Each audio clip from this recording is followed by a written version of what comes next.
Hi everyone and welcome to our latest edition of In Case You Missed It, our look back at some of the biggest news stories from Red Deer and Central Alberta over the past few days, and obviously in the wake of Friday's Humboldt Broncos tragedy. Sheldon Spackman, Josh Hall, and myself, Troy Gillard.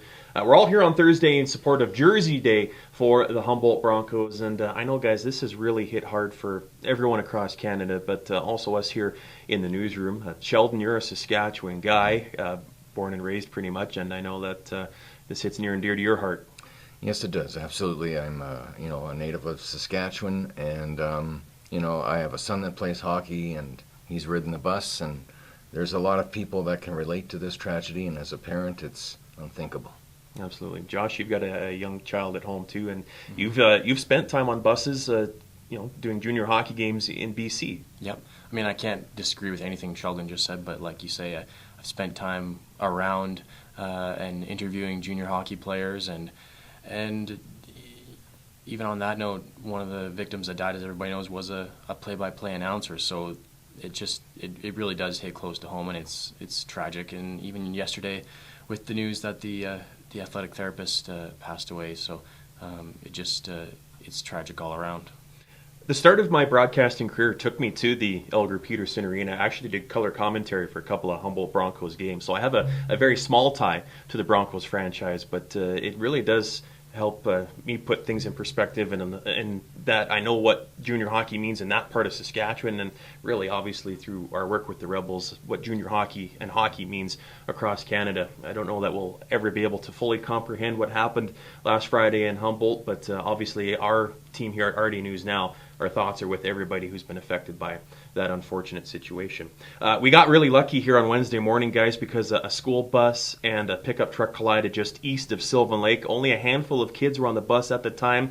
Thankfully, none of them hurt in major ways, a couple of scrapes here and there, but there will be more to come on that story. But in the meantime, thankfully, all those kids are okay. Sheldon, Thursday morning, you were at the Red Deer Golf and Country Club to chat with our local MPs, and pot and pipelines were top of mind as they spoke to chamber members. Yes, they were. Both MPs, Earl Dreeshen and Blaine Calkins for Red Deer Mountain View, Red Deer Lacombe, respectively, are, essentially they're not in favor of the legalization of pot, and neither one really seems to think it's going to bring much of an economic benefit anyway either, and a lot of the implementation of it is going to fall on the backs of municipalities, so they're not fans of that. And in terms of pipelines, both, of course, are very adamant that this pipeline needs Trans Mountain Pipeline needs to get built right away as soon as possible. And both raise very serious concerns that this could potentially hurt if the trade war dispute, whatever you want to call it, between BC and Alberta escalates. It could really start tearing at the fabric of Confederation for Canada. Josh, you're a BC guy. I imagine that through your family and friends both here and in BC, not to put you too much on the spot, but I'm sure you're in the middle of some interesting conversations on this whole thing. Okay, I got to be careful with what I say here, but I'm just going to say it's pot and pipelines, not pot pipeline. Right. I think maybe could we work out a deal with BC where that we get could to help build Trans mellow us. Mountain, Yeah, we get to build a pot pipeline that goes out east?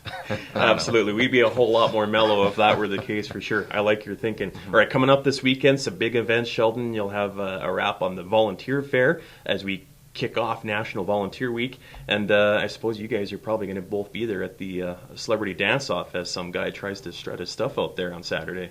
I'm looking forward to that. Josh, yourself? The opposite. Yeah, well, me least of all, because I'm going to be the guy out on the dance floor. But on a serious note, looking forward to it Saturday at the Sheraton, this year's Sheraton Celebrity Dance-Off in support of the Canada Game Celebration Plaza. We will have highlights from that for sure. Sheldon will also be keeping tabs on the Lacombe Generals as they try and nail down their 4th Allen Cup championship this weekend. Thanks for joining us on In Case You Missed It. For these stories and much, much more, visit rdnewsnow.com.